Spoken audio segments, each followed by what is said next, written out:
Either Ukraine is to sacrifice even more people, or it is to undertake some compromises right now and save more lives. Today, Zelensky has virtually usurped the power. His presidential term expired, but he never asked Ukrainian people what we want. The main reason for this war is a four-letter word, and this word is NATO. The political course chosen by Ukraine to join NATO was a suicide. The trade-off we're facing is whether Ukraine will exist as a state or will cease to exist. Hello Diana, thank you so much for joining us for this crucial discussion on the fate of Ukraine and its territories currently under Russian control. First of all, allow me to thank you for the invitation. Okay, so let me first introduce you to our viewers. Diana Panchenko is a Ukrainian journalist who has been vocal and critical of President Zelensky and his handling of the war against Russia. We have spoken to her before and discussed allegations regarding corruption, elections and Istanbul negotiation talks, and also the infamous Oval Office meeting with Trump and JD Vance in February. Today, however, negotiations have taken a new turn. Trump has already met with Putin in Alaska, and following there was a meeting of Trump and Zelensky again in the Oval Office, which was far more cordial than the previous encounter.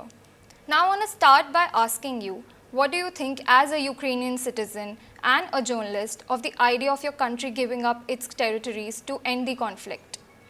Anu, once again, thank you very much for the invitation. And first and foremost, I would like to try and explain that we regular Ukrainian people have our own thoughts about this situation. And I would like to draw several parallels. Imagine that in India, you have a group of armed, fully educated people who intimidate the rest of the country. And then another country starts financing this armed group, and everyone who disagrees with them are put into prison. And this is more or less what is happening in Ukraine right now, when a group of people enriching themselves from the war are taking hostages the rest of Ukrainian people. I am very grateful for your interest towards the opinion of regular people and regular journalists. Thank you for giving me an opportunity to speak, because the narrative that we get to hear in the mainstream media frequently varies greatly from what is actually happening in Ukraine. You can take a look at the regular footage we get from Ukraine that show forceful mobilization of Ukrainian men. Just today we had a horrible footage showing drunk Ukrainian military officers attacking a family with young children in a car, and they were praying that their father is not mobilized forcefully. And that kind of cases happen every day, and this is the most clear illustration of what Ukrainians think about this war. Today, there seem to exist two parallel realities. I was watching the talks yesterday, and I felt as if I was watching a surreal art house movie, because there is true, realpolitik, as we call it, realpolitik, and the situation on the ground. And the situation is that Ukraine is losing its territory every single day, losing its people, and Ukrainian economy is getting weaker every day. I will name just one number. Per day, around 1,500 Ukrainians are fleeing the country, and that doesn't include the deceased and killed. This is the official data shared by the officials. 500 people killed every day. That's the official statistics. And about half of the people mobilized are simply fleeing the country. They are forced to flee the country. And you have to add the ones being killed and injured and taken hostages. That's the situation. People do not want to participate in this war. And we understand that either Ukraine has to undertake some compromises, and most probably in one way or another, Ukraine will not be able to bring back Donbass and lost territories. And most probably, the armed forces of the Russian Federation will reach the borders of Luhansk and Donetsk, but there is only one potential trade-off. Either Ukraine is to sacrifice even more people, or it is to undertake some compromises right now and save more lives. The problem is that today Zelensky has virtually usurped the power. We haven't had presidential elections, his presidential term expired, but he never asked Ukrainian people what we want. We are deprived of our rights. And all Ukrainians were carefully watching negotiations yesterday with fear and pain. We were praying that it goes well. And what about the current expectations? Can we expect peace? We hopefully want peace, we pray for peace, but we understand that the situation is extremely fragile because there are so many people who are willing for this war to be continued. Those are people in power. This is Zelensky and his surrounding. Regular Ukrainians want peace to come as soon as possible. Once again, there are two parallel realities. Ukrainian people live in one reality, the Ukrainian politicians exist in a different reality. And at least now we hear more and more vocal voices for peace being heard, and it's great that you and your colleagues address this issue. The words spoken by President Trump expressed yesterday are great, and we're praying for peace every day. You say that if certain land is not compromised, then there will be more killings. But isn't that the case that if suppose 4 more regions are given to Putin, to Russia, Luhansk, Donetsk, Zaporizhia and Kherson, won't it be like a ladder for his ambitions? Because he's only buying more time, and this could possibly be to invade the whole Ukraine. Well, I know. Unfortunately, I can't read the minds of President Putin, and I can't even imagine what he may want. But the one thing I do know is that the main reason for this war is a 4-letter word, and this word is NATO. If Ukraine remained neutral, and that was stated in the Constitution of Ukraine in 1991, when Ukraine was established as an independent state, if it followed its constitution, the war could have been avoided. You live in a strong, big country in India. India is protecting its national interest in one way or in another. And large countries like India, China, the United States and Russia are obviously protecting their national interest as well. It's just that those countries are very big and powerful, and that's the real politics. And Ukraine is the largest country in Europe. It has a lot of population, and obviously Ukraine also had to defend its national interest, but also take into account what is happening in the world. And it's quite obvious that the political course chosen by Ukraine to join NATO was a suicide. It's just how the world functions. Imagine if you have a disease, diabetes, you obviously would not be eating sweets. You would know that this is dangerous for you. Likewise, for Ukraine, it was dangerous to play around the idea of joining NATO. And from the very beginning, everybody knew that Ukraine would never be allowed to join NATO. De jure, Ukraine will never join NATO. De facto, we've been there before, and there are so many confirmation to that. There are CIA databases at the border with Russia and the whole preparation of Ukraine for this war. And just yesterday, President Trump was saying that Ukraine will never become a NATO member.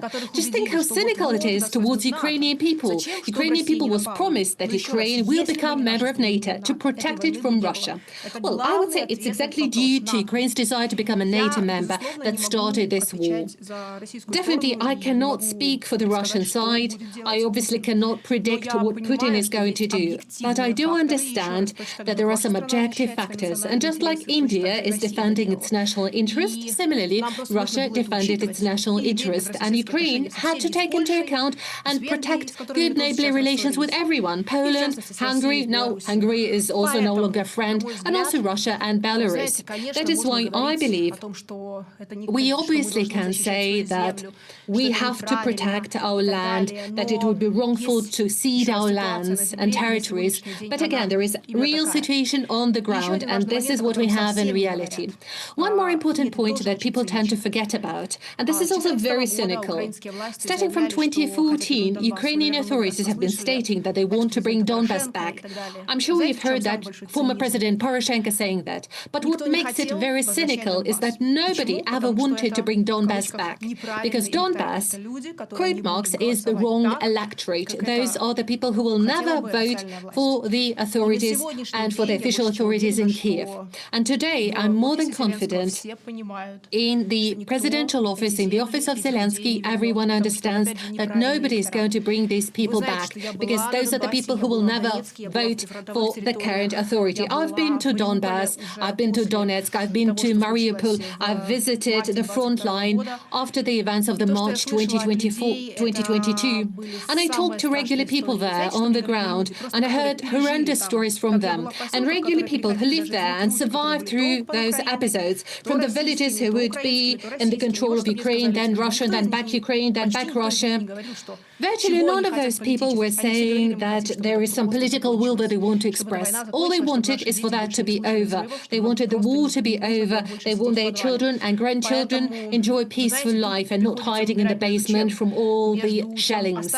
So the trade-off we're facing is whether Ukraine will exist as a state or will cease to exist. So it's not a choice whether we will lose 4 territories or 6 territories. The situation is that either Ukraine ceases to exist as a sovereign country or, potentially, if the peace talks do take place, Ukraine will survive. That's it. So a poll by The Guardian is also suggesting that 75% of Ukrainians don't want to give up their land. If, hypothetically speaking, Ukraine gives up the land, won't there be possibility of a revolution like 2013 before Crimea was annexed? Well, first of all, I would like to encourage you not to trust the social polls result that may be depicted somewhere in the media.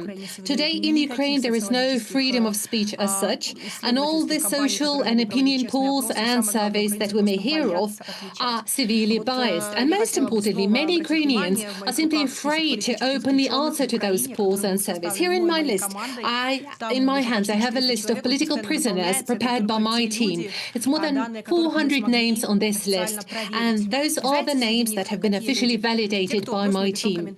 And people on this list are people who simply posted something on social media and were prosecuted for that, or those are people who encountered severe shellings and encouraged their neighbors to join in to protect them from the shellings, and they are being convicted of state treason. Or there are people who continued working in the banks in the state of Kherson when Ukraine took over the territory, and again they're being convicted of state treason for doing that. People are severely intimidated. You can't even imagine the level of dictatorship that is happening in Ukraine right now.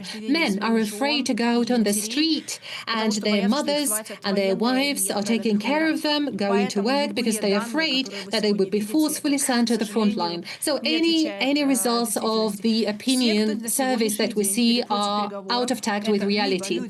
So everyone who's against negotiations are either people sitting in Spain in immigration. They are safely sitting in Spain telling that Ukraine should continue the war, or those are the people who are monetizing the war. Those are direct surroundings of Zelensky, his friends, or people working for him, the so-called volunteers or military officers who are being directly paid by the current authorities. And there is huge amount of embezzlement happening through the war. This is the huge case of embezzlement in human history. Not a single war has ever brought so much enrichment to the people directly benefiting from that. And just lately, the Member of Parliament of Ukraine, an opposition Member of Parliament, stated that the United States have information, President Trump has information. Just lately, Zelensky and his team has tried to take $50 billion out of Ukraine in cryptocurrency. And this is just one single instance, just one case, and there are many more cases like that. So I can tell who are those people objecting to negotiations and peace talks. Those are people who have migrated from Ukraine and no longer care, or people from the Zelensky team embezzling themselves from war. But those are not 25%. I would say that's probably 0.5%. And the absolute majority are either terribly intimidated, openly saying that they're tired of this war and all they want is peace. And I see that from the huge amount of letters and emails I receive and all the comments I read in my social media. And undoubtedly, I constantly talk to people from Ukraine, from different corners of Ukraine, and all of them want one thing: they want it to be over. Okay, so now let's break down the negotiations from Trump and Putin's Alaska summit. Putin and Trump arrive in Alaska together. They step out of their respective planes together, shake hands. Next, there are photo ops, and then they leave for the talks in Trump's presidential car, that is the Beast. So now in all of this show of strength, didn't both the leaders signal that Russia is like having an upper hand on the negotiation talks and that Trump is clearly siding with Putin? Well, I guess President Trump is primarily taking the side of the United States, and he's acting based on the protection of the interests of the United States. President Trump understands very well how much money was embezzled and stolen over the last 3 years. And this is the money from the pockets of the American taxpayers. $300 billion US dollars were provided as financing and financial aid by the United States to Ukraine. And I know for sure that hundreds of billions of US dollars were embezzled. I don't think it is in the interest of the USA or Trump to continue financing Zelensky and his team. According to my information, the financing and sanctions against Zelensky and his team are on the table for Trump. And I guess the fact that those sanctions are no longer in force are still due to the attempts of President Trump to facilitate peace talks. Also, President Trump is supporting real politics. He understands what is happening on the ground. And going into war with a nuclear power was a very bad idea from the beginning, I know. And even if we imagine, even if we theoretically imagine that Ukraine is aiming for the borders it had in 1991. And even if we imagine that Ukraine is going to the borders of Russia, we've seen that once in Kursk, then Russia would use nuclear weapons. And we all understand that this threat is still there. It is still a probability, and this probability may become a reality. Thank God we've been safely through the time when Russia was constantly being provoked to use nuclear weapons or provide a very rigid response. And I guess it's due to the well-balanced position of the Russian authorities that they decided not to cross this red line. But still, we are very close to a situation of the Caribbean crisis, or maybe even closer to this nuclear crisis. Nobody wants to go through the nuclear apocalypse. And again, as of today, it's quite obvious that if we are not to resolve this conflict today, this war may break out even larger extent to impact Europe and European continent, to invoke even more countries. So I'm sure that President Trump is not taking Putin's side. I guess, objectively speaking, Russia and the United States are competing superpowers, just like the United States and India or the United States and China. Those are big superpowers, big economies with their own interests. And I believe that we simply have to take that into account. Yes, Ukraine received a lot of financing from the EU and the United States, and I'm not going to comment on the actual interests behind expressed by Biden and the United States breaking out this war. I do agree with President Trump when he says that Biden started this war, and it is his fault that this war was started. It could have been avoided. But once again, I believe that the stakes are too high today. If we are not to extinguish this fire now, it will 100% start burning again, covering all of the continent and all of Europe. If you are a reasonable person, you have to avoid it. Yes, and also Putin said that if Trump was the president then, when the invasion started, it would have never even happened in the first place. So do you agree that it is true, or yeah, if yes, but why? Совершенно точно. Absolutely. I absolutely agree. I believe that, I genuinely believe that it would have been much more reasonable to search for a compromise as opposed to starting a war. I made a lot of videos explaining that the United States were one of the beneficiaries of the breakout of Russia-Ukrainian war. Their plan was to weaken Russia through this war. It's just strange that those who started this war did not realize back then that the Russians would probably, they were hoping that the Russians would start a revolution, they would have a kind of a coup inside the country, would change the establishment. They couldn't have happened.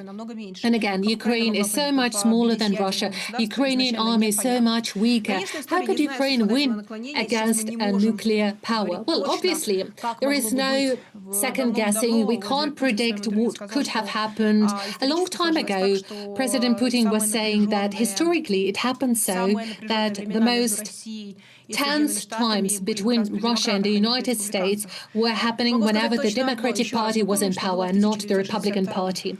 We all remember what was happening in 1962. We remember the Caribbean crisis. We remember the Cold War. We remember the resistance and tension between the USA and Russia. Nobody can win from that. I'm more than confident that these two big superpowers could coexist. They could benefit from this cooperation. I'm primarily talking about American people and Russian people. They could all benefit from this cooperation. And you probably know that the rating of President Trump started going up since the moment of negotiations in Alaska, because people want peace. But undoubtedly, there are parties who are interested in starting wars, making money from selling weapons. I'm not going to dwell onto that, but I would say that the dialogue is always better than any war. Dialogue is better than keeping quiet or stopping negotiations, but it's much worse if everyone is not saying anything. Coming to the point where you said that people who started the war at the time. So in the past, Russia consistently said that the then UK Prime Minister Boris Johnson in 2022 talked Zelensky out of a peace deal. But Zelensky has continuously rejected these claims. But do you think that in any sort these claims are true? Я знаю об этом совершенно точно из своих... I'm absolutely convinced that that was the fact, that Boris Johnson persuaded Zelensky not to accept the peace deal. And even before the trip to London, when this Zelensky had a meeting with the head of MI6 more, after this meeting, Zelensky became a completely different person. So this was indeed a milestone for his career. I know many people in the team around Zelensky, he indeed wanted to stop the war and act based on the Minsk agreements before his trip to London. I do not know what was the conversation that happened in London, but we clearly see that the rhetoric changed dramatically. Indeed, Boris Johnson insisted that the war goes on. Zelensky agreed. Trump insists on peace, and Zelensky tries to refuse from that. Zelensky is clearly acting not in the interest of Ukrainian people. And I believe, once again, we do not know what could have happened, but if not due to those fatal decisions made in March 2022, I'm sure so many lives could have been saved. So many people would have survived. So many people wouldn't have to leave and flee Ukraine, and Ukraine would have lost so many territories. Just think of a regular Ukrainian who understands that Ukraine has lost hundreds of thousands of soldiers, hundreds of thousands of lives, most probably more than 1 million by now, more than 1 billion human lives. 20 million Ukrainians have left the country and migrated. We destroyed the Ukrainian economy. All of it could have been avoided if in March 2022 we've signed a peace deal. It's no longer a secret what was on the table offered by Russia. All those suggestions in the Istanbul Treaty are now available, and actually those are much more favorable conditions if we compare it with what is on the table right now, which was discussed by Putin and Trump in Alaska. In a year or two, or maybe even in more time, when presidents of Russia, the United States are to discuss yet another phase, if they don't stop it now, the terms will be even worse. Maybe we'll no longer be talking about 6 administrative regions of Ukraine. The situation on the ground evolves dynamically. Even Ukrainian military are saying that if it continues in this manner, it could be worse. 500 Ukrainian soldiers flee every day, and they could run out of people, run out of boots on the ground. The probability that Russia could make it to Kyiv within a year is very probable if it continues in the same manner. Take into account the United States are no longer willing to provide so much financing to Ukraine as they used to. So it's a choice between life and death. It's obvious. And the fact that Zelensky decided to make this blood deal in March 2022 will be judged by our ancestors, by future generations, and everyone will understand that that was a fatal mistake that could cost Ukraine its statehood. Because basically, Ukraine is on the edge of losing its statehood. Economy is no longer existent. Ukraine no longer is capable of paying fees to its retired people. We are no longer to produce anything for the army. We only get the financial aid. And most importantly, Ukrainian people lost every faith in the government, in the establishment, in the army, in Russia, in the West. They no longer trust Russia. They no longer trust the West because the West is no longer offering financing. They are afraid, and all they can hope for is pray. Yes, Trump even said that, they are not funding Ukraine anymore. And like they are buying the weapons, like the Patriot missiles. And even the European Union is actually paying for Ukraine war. So that's also there. Я уверена, что это так еще раз. Yeah, I'm absolutely convinced that that's the tone we see right now. That's the case. And I know for sure that President Trump is well aware of the scale of corruption happening in Ukraine. This is some kind of a terrible virus that has penetrated every cell of Ukrainian state. Just lately, Zelensky tried to virtually destroy anti-corruption bodies and deprive them of independence. And the West has provided so much financing, about $500 million, starting from 2014, to develop democracy in Ukraine. And we know why Zelensky tried to deprive the anti-corruption bodies of their independence, because they started investigating against Timur Mendic. They had ear-tapped the conversations between him and Zelensky and his team. They discussed potential embezzlement schemes. And that's why Zelensky tried to deprive the anti-corruption bodies of independence. Maybe one day those negotiations, those ear-tapped conversations will be published. Now, Zelensky made one step back. They tried to preserve the independence of anti-corruption bodies, but I know that the actual investigators, people working in the anti-corruption bodies, are criticized a lot, and they are living very hard lives. They are intimidated. They are afraid. But once again, all the numbers of embezzlement are available for President Trump, and he knows for sure that Zelensky has become a billionaire, just like many members of his team and his surroundings, and the scale of crime and embezzlement in Ukraine are incomparable to any other war or military conflict in human history. I'm sure we are to learn many new things and facts if Zelensky fails to agree to a compromise in these peace talks. According to the information I have, and based on my experience, this is what is going to happen. I believe Zelensky will refuse from compromises, and that will be a shock for the rest of the world. Now let's come to the Trump-Zelensky meet. Trump said that Putin has agreed to security guarantees for Ukraine, but there's no confirmation from Moscow's side. So again, is it like Trump saying that, he'll end all the wars in just one day? Я думаю, что самая большая трагедия в том, что Зеленский, заручившись поддержкой европейских своих друзей, пытается саботировать эти договоренности. Я опасаюсь, что в ближайшее время мы станем свидетелями жутких провокаций, которые могут произойти в Украине, чтобы сорвать эти переговоры. Я очень этого боюсь и молюсь, чтобы этого не случилось. Я вижу, что у Запада нет, у НАТО нет никакого единого мнения на этот счет на сегодняшний день. Это совершенно профанация. Я понимаю, что ситуация, в которой лидеры европейских держав, самостоятельных государств мчатся на эту встречу с Трампом и ожидают в коридоре, но она тоже не есть нормальной. Я думаю, для всех людей в Индии, которых вы представляете, это тоже трудно было бы представить, если бы ваш лидер так себя вел, потому что у вас лидер, в вашей стране лидер, который поддерживает национальные интересы вашей страны. На сегодняшний день ситуация в Европе устроена таким образом, в целом во всех европейских странах, что в большинстве власть не представляет интересы народа. Я думаю, что если вы спросите у большинства европейцев, вряд ли они поддерживают то, чтобы выделять огромное количество денег на войну в Украине. Именно поэтому мне кажется, что мы просто должны трезво взглянуть на все, что происходит. И вчерашние переговоры этому доказательство. Это было очень цинично, когда Зеленский смеялся. 11 раз за 5 минут сказал Трампу спасибо, и смеялся, когда смотрел на карту, где Украина потеряла, на которой Украина потеряла 20% территории. Это случилось при нем, при его президентстве. Я хорошо знакома с Зеленским и стала его личным врагом после пресс-конференции в 2020 году, когда я его спросила, не жалеет ли он, что он стал президентом, ведь ни одно из его обещаний за год, тогда это был год его президентства, не исполнено.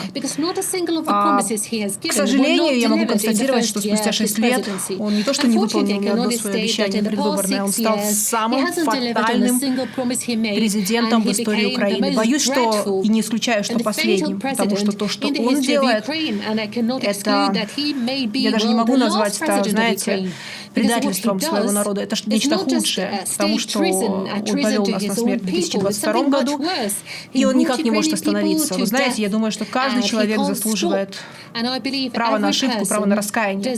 Если бы сегодня он вышел на мировую трибуну и сказал, что он раскаивается, просто хочет остановить все, я думаю, он бы смог спасти и свою совесть, и миллионы людей. Но зная Зеленского как человека, я опасаюсь, что вряд ли он это сделает.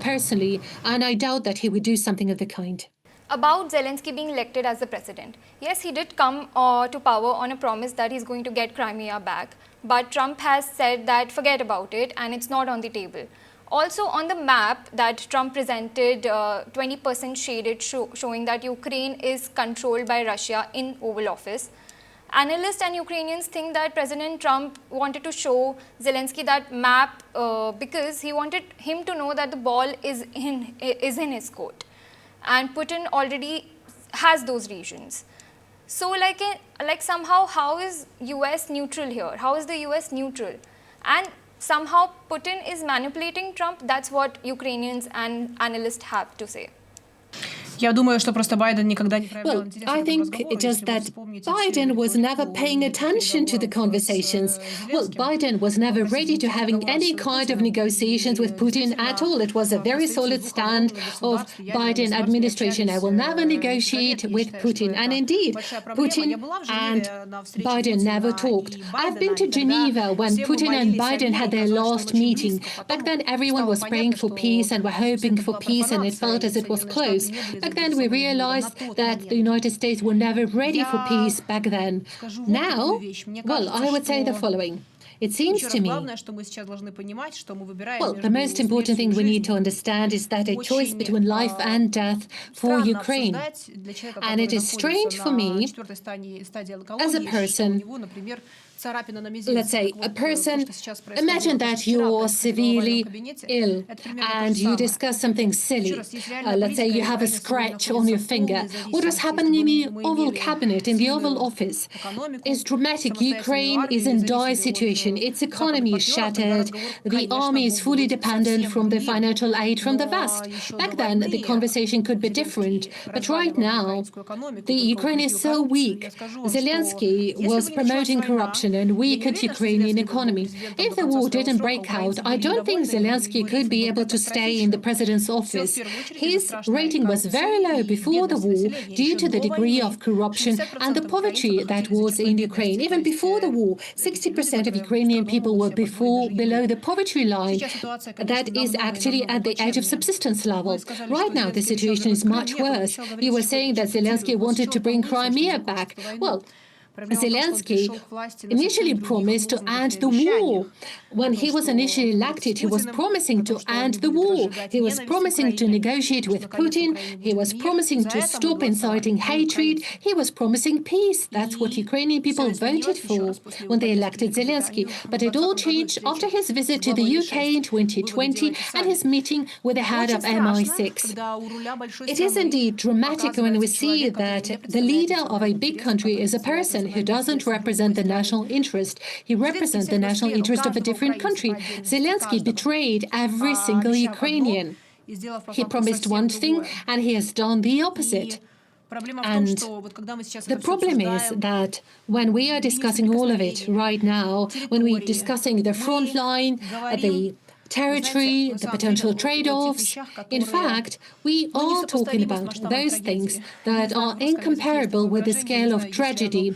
You know, in Russia there is a saying, I do not know whether it really translates into English, you need to decide what you really want. Sometimes we discuss some things that are so unimportant compared to the degree of tragedy. As of today, Ukraine is in a situation where it either continues to exist as an independent country or it completely loses its statehood, and even more people die.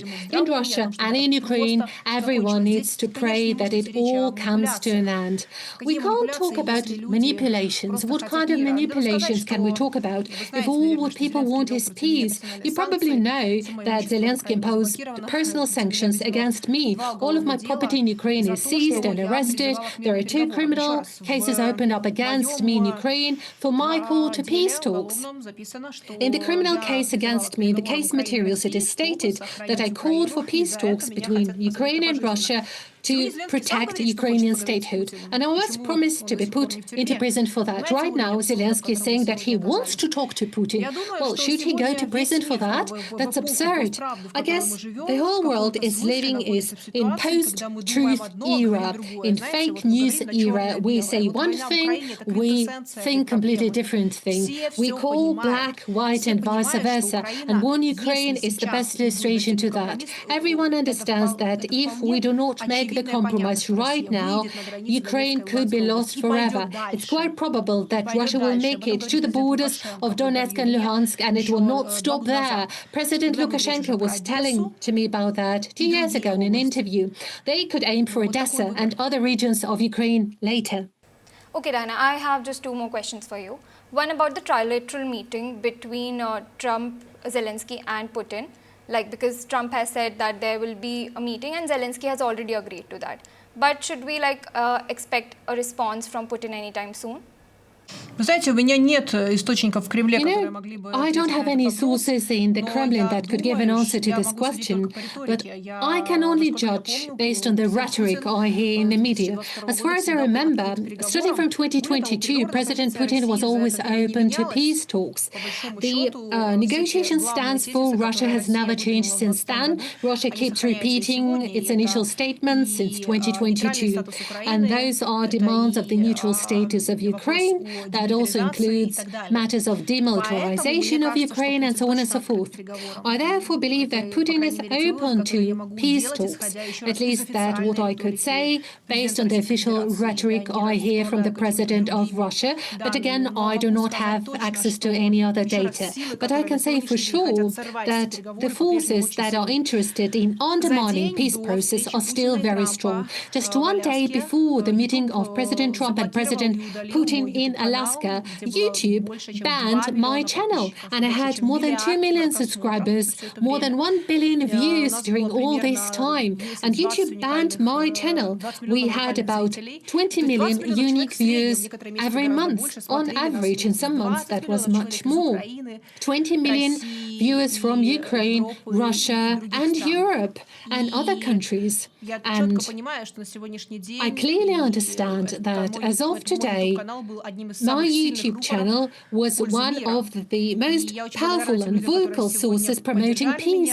And I'm very grateful to people supporting me today. That includes Jeffrey Sachs, John Mishama, and many people and speakers from the United States and Europe, as well as Canada. They expressed their support to me and tried to contact YouTube, requesting me to reconsider their decision to ban my channel. I submitted an appeal. I'm still waiting for a response. I'd like to hope that it's just a mistake, but at the same time, I have to say that it's quite probable that as of today, those forces who are trying to undermine peace talks are still very strong. But I do hope for the better. It's all we can do, hope for the better and pray. Yeah, I hope you get the access to your YouTube channel again.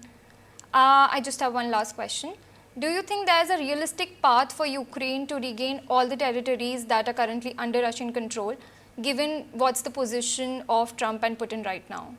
Нет, к сожалению, нет. No, absolutely not. Unfortunately, this is absolutely not probable. The world functions in a way that the political map is being revised from time to time. And it all depends on a whole number of factors, but very frequently it also depends on the wisdom of the leadership of specific countries. And I'm not going to comment on the role of an individual politician in history, but I'm quite convinced that if instead of Zelensky, Ukraine had a different leader, this war could have been avoided. So many lives could have been saved. But the fact that those territories, in the nearest 100 of years, and the people living in those territories will not become part of Ukraine and will not want to become part of Ukraine is a fact to me. And I guess today we need to focus on something different. Not the territories, but the people, human lives and human souls. People in Ukraine will be able to live decent lives only if they have good neighborly relations with Russia. This is the reality. no matter how much we'd like it to be different, no matter how much we'd like to have all the best in our lives. And in Ukraine, we would love to have endless summer, but we have cold winters. And just like in this matter, Russia is our neighbor, and we have to have good neighbors with all of our neighbors, be that Poland, Russia, Belarus, Hungary. But unfortunately, we have become hostages to the leadership, political leadership, who decided to enter into conflict with every single neighbor. We have a terrible standoff with Hungary. We have a terrible conflict with Belarus. We have a terrible conflict with Poland even now, and of course, war with Russia. And I guess nobody would want to experience such a leadership that Ukraine had to experience, unfortunately. That would be my answer. Diana, if I may, can I ask one more question? Конечно. Yes, certainly. Okay, I just have one more question. So during Oval Office meeting, Trump seemed to have mocked Zelensky for not holding elections during wartime. But Zelensky didn't oppose the idea of having the elections. But I want to understand, what is the need of the hour right now? A peace deal and not ceding to the territories? A peace deal or not ceding to the territories, or elections? Да, безусловно, потому что... Undoubtedly, I believe that elections are important. Ukraine can't afford to be a hostage to Zelensky. I'm sure if Ukraine would have elections right now, Zelensky couldn't even get 5%. Everyone understands that the main obstacle towards peace, the main obstacle to peace in Ukraine has a name, and this name is Zelensky. And by the way, President Trump mentioned that, well, like you said, he asked, what if the war goes on for 3 more years? Will you stay president for 3 more years? Everyone understands how the situation evolves. Zelensky is breaching the constitution. By the way, the head of constitutional court, according to Ukrainian law, head of constitutional court is responsible to make sure that constitution is complied with. This person is in Vienna right now. He was politically prosecuted. There was an assassination on him, and it is hardly covering the media. So I very much hope that once Ukraine would be able to have presidential election and Ukrainian people would be able to vote, this is a right guaranteed by constitution. But of course, the stakes are very high. Today, Ukraine is being governed by a person who's taken decisions that are existentially important to the country. This is a matter of life and death. The president is not just managing the country's budget or taking any other important decisions. Today, President Zelensky is deciding whether we can live or we will have to continue dying, and is no longer a legitimate president. That's the tragedy. Thank you so much, Diana. It was great having you again and talking about you for a better perspective. Thank you so much.